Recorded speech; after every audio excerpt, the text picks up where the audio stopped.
Hello everyone, thanks for joining my home studio where I share my passion for watercolor paintings.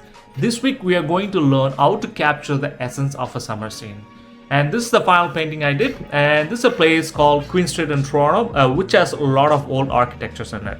In this video we are going to learn how to layer in such a way that we are creating a strong contrast of a summer scene. Before you go, hit the subscribe button so you guys can get weekly video updates from the channel. And let's get started, guys. To expedite the process, I finished the sketching earlier, and it's the same advice and same techniques, tips and techniques I use for drawing. I gave in all the videos you can watch. So first thing what I did is I pre-wet the paper so that I know where exactly everything goes, and this other way of controlling my whites, positive versus negative space. And I want to make sure that I want to leave some white bits for the street light and as well as the top of the building, because my focus is to get the building's silhouette as close as possible. So the one thing I want to talk about the reference before you paint something like this is we are trying to capture the essence of a summer. So in any summer painting, the only thing you have to keep in mind is creating a contrast. So how do you create a contrast in a watercolor painting? And not that many people talk about how to create contrast in a watercolor painting. Because in order to create a contrast, two things to happen. There should be a lighting and there should be a shadow. So even in this lighting and shadow, there should be the lightest light and there should be the darkest dark. So in a way that you're trying to create a three-dimensional forms and shapes in your watercolor painting. So that's one essential part of creating contrast, and that also helps to create the essence of a summer, because in a summer lighting or sunlight, so in Mother Nature gets a really strong contrast. If you squint your eyes and if you see the reference, the buildings have the lightest side and the darkest side. So this is how we try to capture it. Even though the buildings look a little bit dull because of the blue spill from the sky, I'm going to make it a little bit vibrant, because watercolors works in a spontaneous way. So once you put the color, I try to leave it as it is, because you can get the freshness of the wash and you don't try to overdo it. So while doing your first wash, you have to put the base color or the first wash, whatever color you see from your reference. For example, for the building, it's a reddish orange, so I used a little bit of red and a little bit of yellow in it. And even for the ground I'm putting now, I'm seeing a little bit of neutral tint in it, and I'm making it as light as possible. So when you do the first wash, don't try to make it as vibrant you can. Use a lot of water in your washes. So that will give really a dull and paler wash for you. So then when we add like shadows on top of it, it creates an illusion of light and shadows. That's what I'm doing exactly now. I focused on the foreground building, and as it goes to the background, I really try to keep it simple and I try not to overdo it. So this is another element I added by myself. I'm adding a streetcar in it. So if I would have left the painting as it is without just adding that white car, the scene would be boring. And this also really comes in place as an artist or any kind of painter you do. Composition plays a really important role. When I started painting, I didn't realize this, but as soon as I keep on doing my work, I'm realizing that composition plays a really good role as well. So because it also tells a story, and it also creates this really nice design element for your painting as well. So now I'm adding the shadow side, and as you can see, as soon as I add the shadow side, because the light is coming from on the top right, and as soon as we add the shadow side, you can see it creates this contrast, and this is what I was talking about, creating contrast between light and shadows. So when it happens, you can see the light is start appearing in our scene. So when you paint, in order to simplify your scene, you can also just paint the light and shadows instead of thinking about anything else. And as soon as I added the shadow, I also added a little bit of a darker pigment on top of it, just to get a darker pigment as well. So if you add just the light and shadow, it will lack the form, because when you paint, you have to try to show 3D forms and how a building looks like.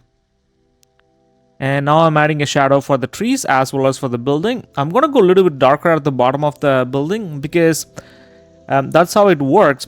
Because whenever a building or anything that anchors on the ground, it gets a little bit darker. And it also helps to anchor the ground as well. And you can see I added the shadow. Now I'm adding the darker tone for the buildings, for the houses which is on the mid-ground building. And now I'll be adding the shadow for the foreground building. So that's our focal point. And you have to have a little bit of planning how the shadow works. You have to squint your eyes and check your reference, and you have to be really careful when you're adding the shadow. When it comes to foreground building, I really spend some time, check my reference 2 or 3 times, and I'll put my shadow. And there is one thing a lot of students make a mistake whenever I teach. A lot of people doesn't look at the reference. They paint from their head. Because we see objects every day in our day-to-day life, and we think that we know it, but when you see a reference, you tend to see a lot of variations in your reference, and that's how you learn. As a professional artist, if you do it for a while, it comes by intuition, but sometimes, even though if you think that you know something, but if you look at a reference, and it will give the details you need to be added for your painting. And when I started this painting, I didn't realize that I didn't look close to my reference, and I just paint whatever comes to my mind. I paint from my head, and my painting ended up looking mediocre, and it doesn't as good as what I'm seeing in my reference. So when you try to capture the lighting and shadow as close as possible, and you'll be surprised that your painting will look super realistic. And it just amazed me. Once I learned it, once I started analyzing my reference, the light and shadows, then everything came alive. And that's the other way of capturing your essence, or the summer, or capturing any kind of essence of your reference in your painting. So now I'm adding the shadow side, and you could see it here. And as soon as I add the shadow side, you can see the light is started appearing on the right hand side. I'm also leaving some the bits for the windows. I want to make sure that it has a different color. So I'm adding the shadows for the bricks now. And after that, I'll go and add details for the blue windows. And I'm just glazing over it again, and I'm adding some darker shadows before it dries out. And it also gives this a beautiful blending by itself. So now I'm adding the shadows for the windows now. And I'll be doing the same thing for the other side as well. And you can see, as soon as I added another darker shadow on the building, you can see the 3D form started appearing on our scene. And now I'm adding the shadows for the bottom of the building. And as the bottom of the building, as it comes down, I'm going to make it a little bit darker. So it creates this beautiful contrast at the bottom of the building. And it also creates this gradient as well. And I'm adding the darker pattern for the rims, which is at the bottom. I'm also adding some shadows, which is also sitting on the building as well. So since I have a little bit of darker colors, which are connecting at the bottom, so I'll connect that with my car. And every painting I do, I also add some figures. I also add some figures at the bottom of the building. And now I'll focus on the streetcar. So I'm constantly thinking about the light now, because I don't have in my reference. So I know how the streetcar looks like. I know the form is rectangular. So I know that the shadow side will be on the left hand side, and the light side will be on the right hand side. So even though the light is not coming inside, since it's the streetcar windows gets a little bit darker. So now I'm adding the shadow side of the bottom of the streetcar, which connects the bottom plane of the streetcar. So before it dries out, I'm going to use a wet on wet technique. Before it dries out, I'll try to go and add a darker tone as well. I'm also trying to show forms, and it's rounded, so I'm leaving some eyelets wherever it stops. So now I'm adding some darker tone, and you can see I'm slowly building up my tones. If you start with the darkest tone, it will be really hard to create that 3D form in our streetcar. So when it comes to watercolors, you have to start with the lightest wash as possible and slowly build up your pigment. So now I'm adding the shadows, and you can see as soon as I add the shadow, it anchors the streetcar for me, and I'm going to add a couple of rails which connect the streetcar as well. And I'm also adding a couple of lines. And now I'm going to add a shadow for the street light, which is at the top.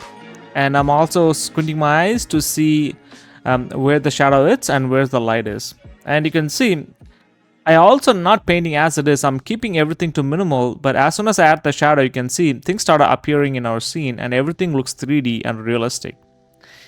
And now I also want to add the shadow for the building, which is affecting the car, as well as which is behind the streetcar.